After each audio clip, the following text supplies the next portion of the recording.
하나 카테고리를 쓰게 되었는가? 카테고리라는 굉장히 추상적인 도구라는 느낌을 다들 가지고 있잖아요. 근데 그런 추상적인 도구가 어떻게 해서 물리라는 데 등장하게 되었을까라는 이야기를 좀 할 거예요. 왜냐하면 보통 물리학과 과목들을 들으면 익숙한 도구들은 뭐 미분 방정식 쓰거나 행렬을 쓰거나 해봤자 뭐 그룹 리프레젠테이션을 직접 써가지고 얘기하는 그런 것들이 익숙하지 굉장히 추상적인 대수구조를 가져오는 형태의 작업들을 안 한단 말이에요. 사실 웬만해서는. 그렇다면 그걸 하게 된다는 거는 뭔가 이때까지 했던 거랑 좀 다른 이유가 있겠죠. 근데 사실 이제 여러분 그 이유를 배웠어요. 그래서 이제 그 복습을 잠깐 할 건데 뭐에 대한 거냐면 가우스 법칙에 대한 이야기를 좀 할 겁니다.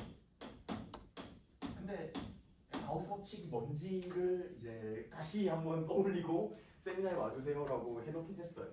그렇지만 이제 이야기를 셀프 컨테인드 웨이로 진행을 해야 하니까 이야기를 하자면 이제 우리가 차지를 하나 갖다 뒀다고 해봅시다. 일렉트릭 차지를 하나 갖다 뒀다고 해보면 그리고 뭐 여기다 차지를 이제 다양한 디스트리뷰션 같은 걸 줄 수가 있겠죠.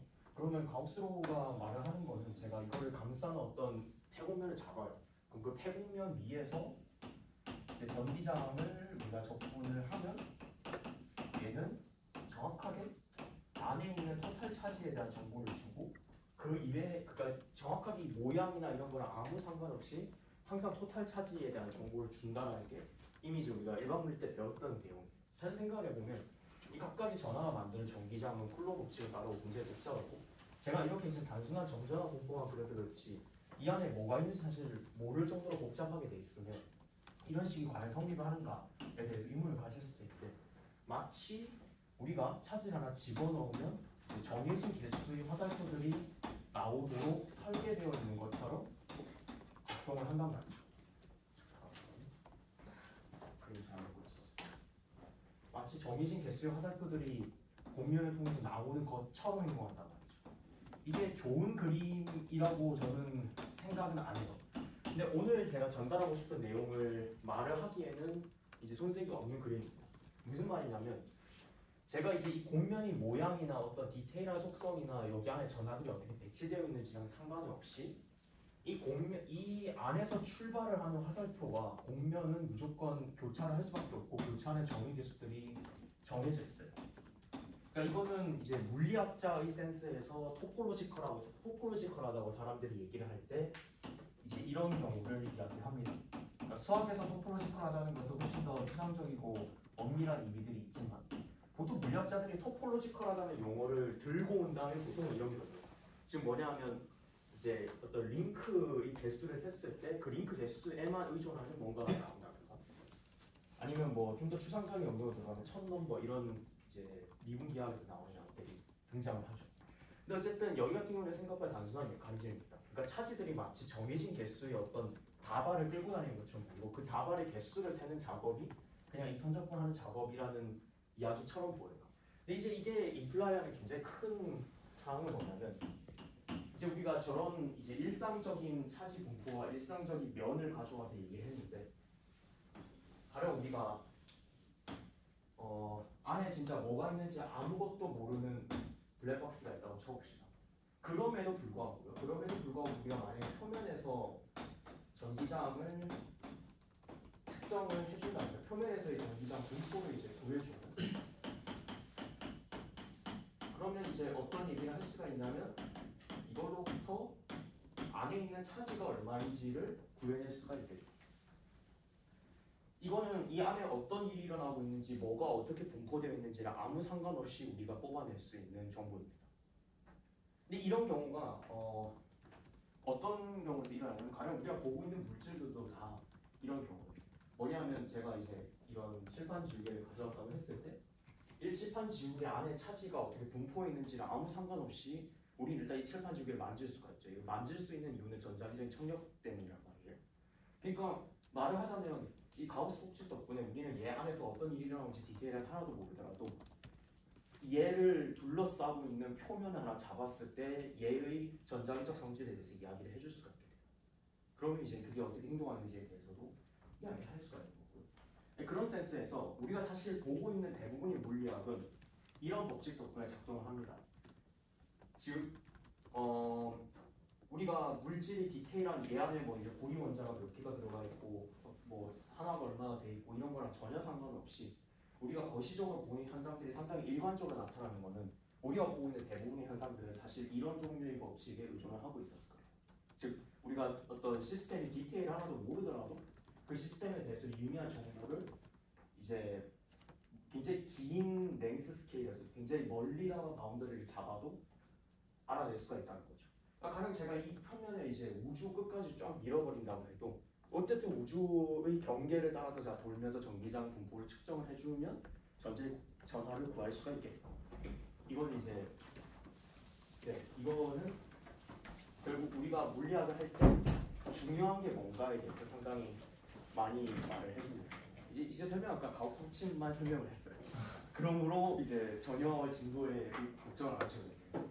근데 제가 오늘 뭔가 제대로 말을 할 수 있을지에 대해서 상당히 우려가 되긴 하는데. 자, 그렇습니다.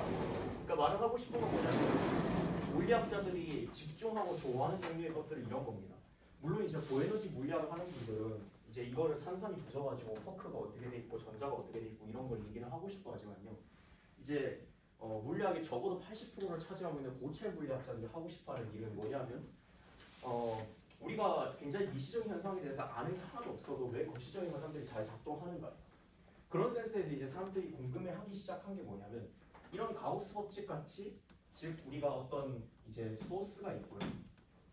소스 S를 생각을 할 수가 있고 소스 S에서 S를 감싸는 어떤 이제 표면을 잡았을 때 그 표면에서의 데이터만으로 소스에 대한 적절한 인포가 나오는 이런 종류의 법칙을 가지고 있는 법칙들을 전부 다 가능한 모든 법칙들을 우리가 다 알아낼 수 있을까라는 게 궁금해지는 거예요. 사실 그러면 뭐 이제 실제로 우리 자연에 존재하는 거 전자기장밖에 없는데 이런 짓을 왜 하나요? 라고 생각을 할 수 있지만 우리가 뭐 가령 우리가 전하를 가져오더라도 우리가 일반적으로 잘 알고 있는 전하를 가져오더라도 이 주위를 이제 유전체 같은 걸로 감싸면 다이폴들이 막 형성이 되면서 이 전하가 외부에서 어떻게 보이는지의 디테일을 바꿔놓을 거란 말이에요. 그런 식으로 우리가 다양한 종류의 물질을 가져와서 실험을 해보면 이 안에 있는 어떤 저런 다발들을 만들어내는 종류의 그 소스랑 그 바운더리에서 읽어낼 수 있는 정보 사이 관계의 양상이 그 물질의 디테일에 따라서 달라지게 돼요. 근데 중요한 건 뭐냐면 그 디테일에 따라서 달라짐에도 불구하고 그 디테일을 몰라도 우리가 일관적인 법칙들을 찾아낼 수 있다는 거고요. 가우스 법칙처럼. 그럼 그 모든 일관적인 법칙들을 분류하는 작업을 해보면 좋겠다. 왜냐하면 그러면 우리가 그게 실험으로 알아낼 수 있는 모든 가능한 이런 종류의 시스템들이 될 거고 그럼 우리가 뭐 이제 초전도체를 만들 수 있을지 양자 컴퓨터를 만들 수 있을지 이런 가능성에 대해서 태클에 걸려서 아닌데 그냥 궁금한 게 있어요. 이게 네. 디테일을 저희가 아는 게 의미가 있나요? 왜냐하면 저희가 하는 모든 측정은 다 평균적인 거잖아요. 네. 사실 그렇기 때문에 디테일이라는 걸 저희가 알 수 있는 방법이 있나요? 없어요. 그러니까 그럼 그냥 있긴 한데요. 네. 그 엄청난 양의 자보를 들어서 입자 분석기를 건설하면 됩니다. 그러니까 그 질문은 그러니까 고에너지 물리학을 하시는 분들한테 가면 이제 굉장히 많은 화를 불러올 수 있는 질문인데 저는 고체 물리학자이므로 아무 문제가 없어요. 그리고 저는 디테일을 어차피 우리가 알지 못한다는 걸 굉장히 좀 중요하게 생각을 하는 입장이에요. 그러니까 우리가 물리학이 구기 원자 하나하나의 위치에 따라서 달라진다면 우리가 물리를 하는 게 사실 너무 힘들고 어려운 일인데다가 그쯤 되면 그냥 미래를 예측하는 거 포기해야 할 것 같거든요. 근데 우리가 진짜로 집중을 해서 물리학자에 집중해서 보는 거는 방금 질문 주셨던 대로 그런 디테일하고 상관없이 결정되는 법칙들이에요. 그러니까 우리가 디테일을 모르더라도 법칙 자체를 뽑아낼 수 있는데 그러면 가능한 모든 구현 가능한 법칙들의 집합을 우리가 알아내면 좋겠다는 거죠. 그럼 이제 결국 그거는 뭐냐 하면 우리가 어떤 컨시스턴시가 있는 모든 수학 체계들의 집합을 구하는 거랑 같은데 얘가 당연히 셀프 컨시스턴트한 것만으로 끝나면 안 되고 어떤 물리적인 조건들까지도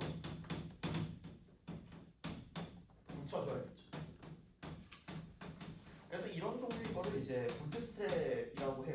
부트스트랩이라고 하는 이유는 부트스트랩이라는 게 이제 그러니까 자기 모순적인 그런 걸 의미하는데요. 우리가 진짜 내가 보고 있는 시스템이 뭔지에 대해서 모르더라도 그냥 얘가 셀프 컨시스턴트한지 그리고 내가 원하는 어떤 규칙들을 만족하는지 이 두 가지만 가지고 대부분 그 가능한 법칙의 셋을 이제 알아낼 수 있다는 센스에서 이런 종류의 분석을 하면 이제 물리학자들이 부트스트랩 어널리시스라는 제목으로 논문을 씁니다.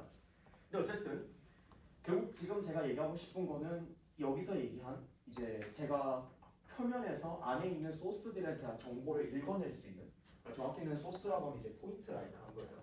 소스에 대한 정보를 읽어낼 수 있는 셀프 컨시스턴트한 법칙들의 집합을 어떤 이제 물리적인 조건과 함께 알아냈다는 거고, 그 말에 결국 어떤 메타 체계적인 접근을 요구를 하게 돼요. 뭐냐면 이제 컨시스턴트하고 작동하는 논리적으로 합리적인 이제 믿을 만한 법칙의 집합을 이끌어내야 한다는 거거든요. 그러니까 법칙 자체를 연구하는 법칙이 필요한 거예요. 그리고 이제 그런 거 하라고 우리가 카테고리 시험을 가지고 있죠. 그래서 사람들이 여기다 카테고리를 써보자라는 생각을 이제 한 지난 20년 동안 많이 했습니다. 셀프 컨시스턴트라는 게 어떤 의미? 그러니까 예시를 원하세요? 네, 그래서 좋을 것 같습니다. 어떤 의미?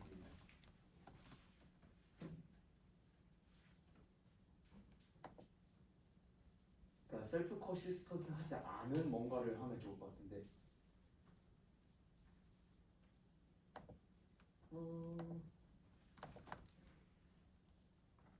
근데 이게 제가 망설이게 되는 이유가 셀프 컨시스턴트지 않은 물리 법칙을 안 하죠. 우리가 얘기를 안 하긴 하죠. 물리 법칙을 예를 들라고 하면 잘 안 떠오르고요. 네. 그러니까 전자기압도 사실은 그러니까 이렇게 커도 없는 전자기압을 셀프 컨시스턴트하지가 않아요. 이게 좀 어려운 예시인데 점전화를 제가 들고 왔어요. 그러면 점전화를 가속을 하면 스스로한테 힘을 가할 수가 있어요. 셀프 에디팅 말씀. 네. 근데 그러니까 그런 종류의 것들을 셀프 컨시스턴시 빼는 거죠. 컷오프를 주면 셀프 컨시스턴트 해줘요. 그러니까 에너지 내가 한계를 주고 랭스 스케일을 주는 해주는데. 그러니까 물리 법칙의 예시는 그런 거예요. 카테고리 얘기로 넘어가고 싶어요. 저는 사실. 그러니까 약간 저거의 뉘앙스가 그 자기 자신의 분포나 이런 것들이 바뀌어도 전체적인 물리 변하지 않는. 그러니까 물리적 특성이 변하지 않는. 그러니까 예를 들어 전화 같은 경우에 전화의 속도 같은 건 그 입자의 특징이잖아, 물리적 특징. 네. 그런 물리적 특징이 바뀌더라도 전기장 물론 이제 벡터 포텐셜은 달라지겠지만 정전기압 생각하면 돼요. 네, 그런 느낌 어떤 느낌인지 알 것 같아요. 네. 그러니까 제가 이제 그러니까 좀 극단적으로 이제 이런 걸 하면 제가 이제 보여드리는 걸 하면 뭘 할 수가 있냐면 가령 우리는 전화가 양자화되어 있는 이런 세계에 살지만 전화가 0, 1밖에 없는 세계 이런 것들을 쓸 수 있다. 네, 알 것 같아요. 네. 그렇게 함에도 불구하고 가우스 법칙이 작동을 하는 센스의 이야기들을 하고 싶다는 이야기. 그럼 이제 중요한 거는 셀프 컨시스턴트 룰들은 그냥 제가 말이 되는 수학 법칙을 쓰면 됩니다. 그 말이 되는 거에 대해서 수리 논리 하시는 분들 요즘 논란이 많겠지만 우리가 그 범주로서 하게 되면 말이 되는 거 그냥 얘기를 할 거예요. 그럼 중요한 거는 이거를 만족하는 게 뭐냐라는 얘기를 좀 해야 되고요. 그러면 이제 물리적으로 말이 되는 조건이라는 게 뭔지를 얘기를 해야 하고 그 말이 되는 조건들을 자 카테고리를 썼을 때 그 카테고리에다 하나 붙이면 붙일수록 그 카테고리 이름이 하나씩 달라붙게 될 거예요. 그런 식으로 해서 이제 우리가 가능한 모든 이런 종류의 법칙을 만족하는 물리적 조건을 만족하는 이제 시어리들은 이런 카테고리들로 다 리얼라이즈가 될 거예요 라는 식으로 이제 이야기를 결론을 내릴 수가 있게 되는 거죠. 지금부터 저걸 수학의 언어로 번역을 할 거란 거죠? 네, 지금부터 수학의 언어로 번역할 거예요. 지금 시작하지 않으면 제가 여러분의 야식 먹는 시간을 뺏어야 될 수도 있어요. 그런 험한 말을 하지 말도록 하겠습니다. 자, 그러면 이제 가우스 법칙으로부터 출발을 해서 오버뷰를 했으니까 가우스 법칙을 출발해서 내가 뭔 얘기를 할 건지에 대해서 좀 이야기를 해볼게요. 일단 좀 가우스 법칙에 대한 디테일을 좀 파고들어서 내가 무슨 상황을 보고 있는지에 대한 이야기를 할 거예요. 그게 무슨 말이냐면 제가 이제 어떤 그 구가 있어요. 구가 있고 단위구라고 합시다. 단위구가 있고 그 가운데다가 이제 차지를 뒀어요. 그럼 이제 우리가 알고 있는 거는 얘가 전기장을 균일하게 만들어주겠죠. 이렇게 해서 만들어졌을 때 제가 이 단위구 표면 위에서의 전기장 분포를요. 이게 제가 지금 미분 방정식 얘기를 하고 싶은 게 아니기 때문에 굉장히 그 간단하게 설명할 거예요. 이제 이 표면 위에서의 분포, 이 얘 가운데다가 정확하게 전화를 뒀을 때 이 분포를 캐릭터리스틱한 정기장 분포라고 할게요. 그리고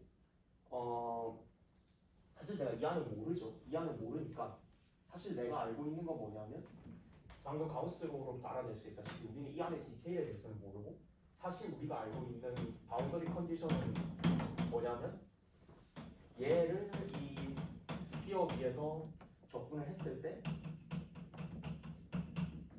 이제 안에 있는 Q가 된다라는 이제부터 물리적인 단위를 다 날리겠습니다. 안에 있는 전화 Q가 된다라는 것만 이제 우리가 알고 있어요 사실. 그리고 아까 전에 구해놓은 이 캐릭터리스틱 일렉트릭 필드는 그 조건을 만족하는 굉장히 특수한 경우. 그러면 다르게 말을 하자면요. 제가 이런 구 안에서 어떤 일이 일어나지나 상관없이 바깥은 전부 다 진공이기 때문에 바깥은 항상 다이버전스 프리한 조건을 만족을 해줄 거고 그러니까 이게 이제 그 가우스 법칙을 그냥 이런 아무 비어있는 해옥선에다 잡은 걸 이제 작게 만들어줬을 때 무한수 버전이에요. 작은 이번 버전인데 이걸 만족해줄 거고 이 미방을요 이런 바운더리에서 이 바운더리 컨디션을 걸어놓고 푸는 과정을 그냥 보는 거랑 같아요. 근데 여기서 중요한 건 뭐냐면 제가 이걸 캐릭터리스틱 일렉트릭 필드라고 한 이유는 뭐냐면 얘가 일단 솔루션이 되겠죠. 근데 얘 말고도 이 조건은 지금 바운더리 전체를 적분을 했을 때 이런 값이 나오기만 하면 되기 때문에 이 조건을 만족하는 일렉트릭 필드들은 굉장히 많아요. 근데 확실한 거는 제가 이제 이 캐릭터리스틱은 얘를 만족을 하기 때문에요. 미방을 쓸 때 썼던 표준적인 테크닉을 그냥 그대로 써줄 수 있어요. 뭐냐 하면 제가 이제 이런 걸 정리를 합시다. 얘를 어떻게 정리를 하냐면 그냥 캐릭터리스틱 무조건 하나는 아니까 이렇게 정리를 하는 거예요. 이렇게 정리를 해놓으면 여기서부터 우리가 무엇을 알 수 있냐면 이 친구는 다이버전스 프리인 이 미방을 만족함과 동시에 바운더리에서는 그냥 다이버전스 프리한 바운더리에서도 이제 이걸 따라서 접근을 해주면 0이 되는 조건을 만족해주는 친구입니다. 그러므로 제가 만약에 이 이원의 어떤 이걸 만족하는 이원이라는 해를 하나 알고 있어요. 하나 알고 있으면 그리고 E2라고 하는 두 개의 솔루션을 알고 있으면 당연히 우리가 주장을 할 수 있는 건 뭐냐면 E1 더하기 E2도 얘가 솔루션이면 E1 더하기 E2도 솔루션이고 어떤 이미수 람다를 곱한 얘도 솔루션이 될 거예요. 그러므로 제가 이제 이 캐릭터리스틱 솔루션을 빼고 난 전기장, 어떤 차 전기장을 구해서 얘네들에 대해서 이런 시스템에 대해서 가능한 모든 전기장을 다 구해봅시다 라고 하면 그 전기장의 헤드는 벡터 스페이스를 구성을 하게 돼요. 자, 여기까지 괜찮으시죠? 저 두 개가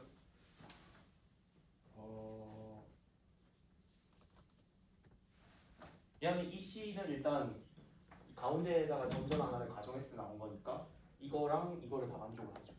그리고 내가 이거를 얘랑 얘를 만족하는 다른 해를 구한다고 치면 그 해랑 캐릭터리스틱 사이 차이는 이거를 날려먹을 터만큼 나오겠죠. 지금 이게 저기 보인 모든 함수의 도메인이 저 모르는 부분을 제외를 한 그러니까 저 S라고 잡은 거를 빼버린 그런 도메인을 생각합니다. 네, 맞습니다. 그러니까 저는 뭘 하고 있는 거냐면 이 안에 있는 것들을 우리가 뭔지 몰라요.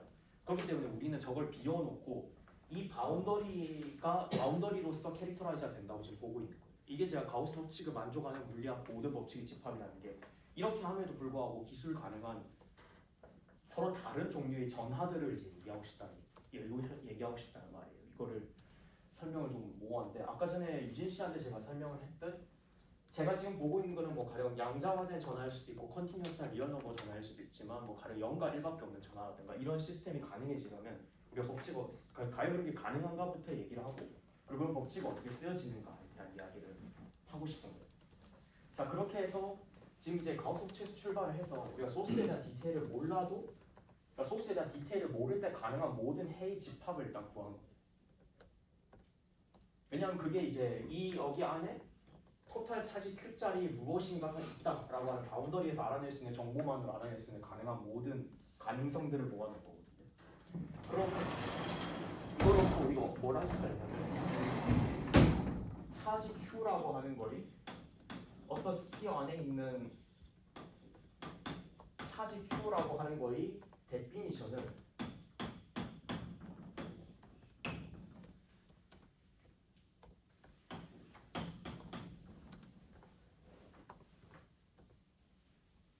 아까 전에 얘기한 저 E의 E를 모아놓은 집합으로 간주를 할 수가 있어요.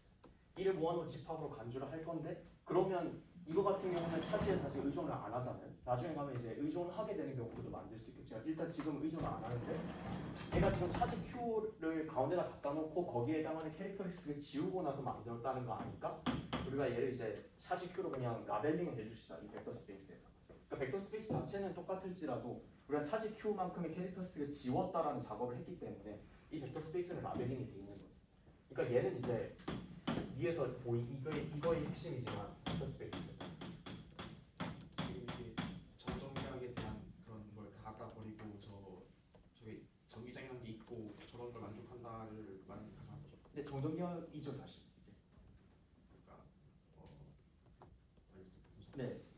그러니까 제가 지금 하고 있는 거는 어떻게 우리가 이걸 추상화할 것인가에 대한 이야기예요. 즉 차지 Q라고 하는 것이 있다면 그 차지 Q가 저 서피스 안에 들어있다라는 정보만으로 우리가 알 수 있는 모든 가능성들을 모아가지고 걔를 가지고 벡터 스페이스를 만드는 작업 자체가 굉장히 자연스럽다는 얘기예요. 제가 여기서 표현한 가능성이라는 용어는 거짓말이 아니에요. 그러니까 지금 이거 같은 경우는 제가 가능한 모든 전기장의 해를 모았지만 가령 얌잘각으로 넘어가면 진짜로 가능한 모든 스테이트들을 다 모아놓은 서브 힐버 스페이스를 내가 갖게 됩니다. 그게 좀 더 자연스럽죠. 근데 일단은 그러니까 벡터 스페이스 얘기를 하고 싶어서 이렇게만 이야기를 할게요. 근데 제가 차지 Q라고 하는 차지 Q를 이렇게 해놓으면 이제 벡터 스페이스를 만들 수가 있을 거고요. 그럼 이제 어떤 짓도 해볼 수가 있을 거냐면 제가 어떤 이제 스피어를 하나 준비를 해요. 그 다음에 여기 위에서의 이제 차지 Q가 안에 있다고 하고 여기 위에서 일렉트릭 필드를 이제 생각을 해요. 근데 이제 이 스몰 e는 차지 Q의 캐릭터리스틱을 날려버리고 난 다음에 전기장이니까 사실 이게 없는 경우랑 똑같죠. 그런 e를 구해놨을 때 제가 할 수 있는 것 중 하나는 얘를 감싸는 다른 스피어를 잡아요. 그리고 얘가 지금 안쪽 바운더리에 e가 정의가 되어 있죠. 안쪽 바운더리 위에서 e가 정의되어 있으니까 얘를 바운더리 컨디션으로 했을 때 나머지 솔루션들이 어떻게 나오는지를 구해가지고 바깥쪽에 있는 E 프라임을 이제 결정을 해줄 수가 있어요. 그리고 제가 이제 스피어가 지금 얘는 작고 얘는 크잖아요. 얘를 이제 다시 단위원으로 단위구로 만들기 위해서 유닛 레디어스로 만들어주기 위해서 뭘 할 거냐면 얘를 다시 이제 적절히 리스케일링을 해서 E 프라임을 만들 수가 있어요. 근데 이제 여기서 제가 E로부터 출발을 했기 때문에 사실 캐릭터리스틱 하나 뺐었죠. 그러면 이걸 어떻게 생각을 할 수가 있냐면 우리가 차지 Q에 있는 E로부터 즉 어떤 이 작업을 일단 차지 Q에 있는 E로부터 지금 제가 이제 리스케일링한 이런 애를 찾을 건데 어디서 찾는 거냐면 다른 전화 Q'에 대해 Q' 안에 있는 E 중에서 찾아가지고 이거를 이걸로 보내는 맵 같은 거를 생각을 할 수가 있을 거죠. 이 맵을 이제 또 다 모을 수가 있겠죠. 이제 이 맵이 하는 일은 뭐냐면요. 얘가 지금 이제 법칙 자체가 리스케일링이 가능하기 때문에 얘가 하는 일은 뭐냐면 제가 이제 이런 일렉트릭 필드는 그러니까 얘의 캐릭터리스틱 솔루션은 얘가 이제 이 가운데 있는 경우였던 건데 이거를 이제 이렇게 스피어를 크게 만들고 이렇게 옮겨주고 하는 작업들은 결국 어떤 결과로 이어지게 되냐면 얘의 경우는 이제 그 차지가 가운데 있는 경우였지만 가운데 있고 이게 어느 정도 뒤틀려 있는 경우였지만 이렇게 이제 제가 리스케일링해서 바꿔주게 되면 차지가 Q에서 Q'으로 바뀌고 어디론가 다른 데로 이동이 있는 그런 모양이 있어요. 그래서 이런 식으로 제가 이제 F라고 하는 트랜스포메이션을 하면 두 가지 작업을 수행할 수 있는데 1번은 Q를 Q'으로 바꿔주는 작업을 그냥 우리가 임의로 손으로 집어넣을 수가 있고 E를 이렇게 리스케일링된 람다분의 E 프라임 같은 걸로 여기서 얘를 이제 여기로 연결을 하는 해를 구해가지고 찾아내는 그런 맵들이 정리를 하는 거는 자연스럽게 이 안에 있는 이 차지를 옮겨주는 역할을 하게 되는 거죠. 그리고 네, 옮겨주는 역할을 하게 되고요. 옮겨주게 되고 그리고 나서 또 하나 생각해 볼 만한 여지가 있는 건 뭐냐면 이 E라고 하는 것은 지금 어떤 바운더리 컨디션이에요. 그러니까 E 프라임이라고 하는 거는 이게 제가 리니어한 이퀘이션을 풀고 있기 때문에 E에 대해서 리니어하게 의존하는 거예요. 그러니까 이 맵의 기초적인 형태가 뭔지는 우리가 모르겠지만 E에서 람다분의 E 프라임으로 람다분의 E 프라임으로 가는 리니어 맵이 되겠죠. 왜냐하면 그냥 E에다가 우리가 적절히 다른 또 E1, E2를 해서 E1, E2를 더하면 E1에서 만들어진 해랑 E2에서 만들어진 해의 합이 될 거고 그 다음에 제가 여기다가 스케일링 파라미터를 보면 다 스케일링 파라미터들이 똑같이 따라서 줄 거거든요. 그래서 이런 식으로 제가 스피어로부터 다른 스피어로 솔루션으로 연결을 하는 이런 작업을요 어떤 리니어 맵으로 바꿔줄 수가 있겠네요. 그러니까 벡터 스페이스에서 벡터 스페이스로 가는 리니어 맵. 저 이가 근데 네. 저 유니스피어 위에서만 정의되는 그런 거지. 유니스피어 근방에 굉장히 얇은 쉘 위에서 정의된 거라고 보면 돼요. 아 알겠습니다. 네. 그러니까 바운더리 컨디션으로서 기능하기에 충분할 정도. 그런 센스로 봤을 때 우리는 지금 뭘 가지고 있는 거냐면 어떤 차지 Q, 스피어, 어떤 단위 스피어 안에 차지 Q가 있다라고 하는 정보는 어떤 벡터 스페이스에 대응이 되고요. 그 차지 Q를 Q 프라임으로 보내는 가능한 모든 그 리니어 맵을 생각을 하면 그게 이제 이런 종류의 변환이 된다는 얘기예요. 즉 제가 이제 이거를 이렇게 그 이 안에 있는 어떤 가운데 있었던 원래 그 차지 위치로 옮겨주고 그 다음에 이 그 차지 자체의 값을 Q에서 Q 프라임으로 바꿔주는 형태의 모든 변환들이에요. 그러니까 제가 이제 이거를 아무 데서 마음대로 움직이고 그 다음에 차지를 바꿔주는 형태의 변환을 다 이렇게 쓸 수 있는 거죠. 그리고 무엇보다도 제가 만약에 차지를 바꾸게 된다면 Q에 대한 벡터 스페이스에서 Q 프라임으로 가는 벡터 스페이스 사이에 어떤 리니어 맵이 되는 거죠. 그런 센스에서 우리가 마침내 카테고리를 도입하는 게 합당해지는 시점이 왔습니다. 되게 고전적인데 양자역이네요. 네? 아니 고전적인데 센스가 상당히 양자역하죠. 네, 저거를 웨이브 펑션으로 바꿔치기 하면 양자역하게 돼요. 맞아요. 너무 신기해요. 그리고 사실 이제 제가 고전적인 장론이랑 양자역학의 그 양자역학적인 구조인데 사실은 고전적인 장론처럼 퉁치고 넘어갈 수 있는 이유는 이런 종류의 카테고리 분류법이 작용하는 종류의 이론이 천사이먼 시어리라고 해서 그게 이제 근거화되어 있는 이론이에요. 물리학자의 관점에서 보자면. 수학자의 관점에서 천사이먼 시어리는 지금 제가 보여드리는 이런 종류의 데이터들하고 관련이 이제 깊은데 좀 다른 센스에서 정의가 됩니다. 그래서 이제 우리가 카테고리라고 하는 거는 뭘로 구성되어 있냐고 얘기를 하냐면 가장 기본적인 대상들로 돼 있어요. 그러니까 말 그대로 대상이 일단 이거 있어요. 어떤 그 C라고 하는 카테고리에 오브젝트가 있을 거고요. 얘는 이제 셋입니다. 얘는 이제 셋이고 그 다음에 제가 이제 어떤 셋 안에서 이제 오브젝트 셋 안에서 X랑 Y라고 하는 것을 가져왔을 때 제가 어떤 걸 할 수 있냐면 이 X가 Y가 그 자체로도 어떤 셋이고요. 그래서 X랑 Y 사이를 연결을 해주는 모든 그 모피즘, 그러니까 맵들의 집합을 만들 수가 있어요. 그러니까 이거는 이제 F, Y로 가는 어떤 맵들의 집합일 건데 당연히 모든 가능한 맵을 당연히 모아놓은 건 아니고 이제 이 카테고리의 구조를 부여해주는 조건을 만족하는 이런 맵들을 모아놓은 게 되는 거죠. 그럼 저 홈모피즘인 거죠? 네, 홈모피즘이에요. 저거 셋이라고 해도 컬렉션이라고 하고 싶으세요?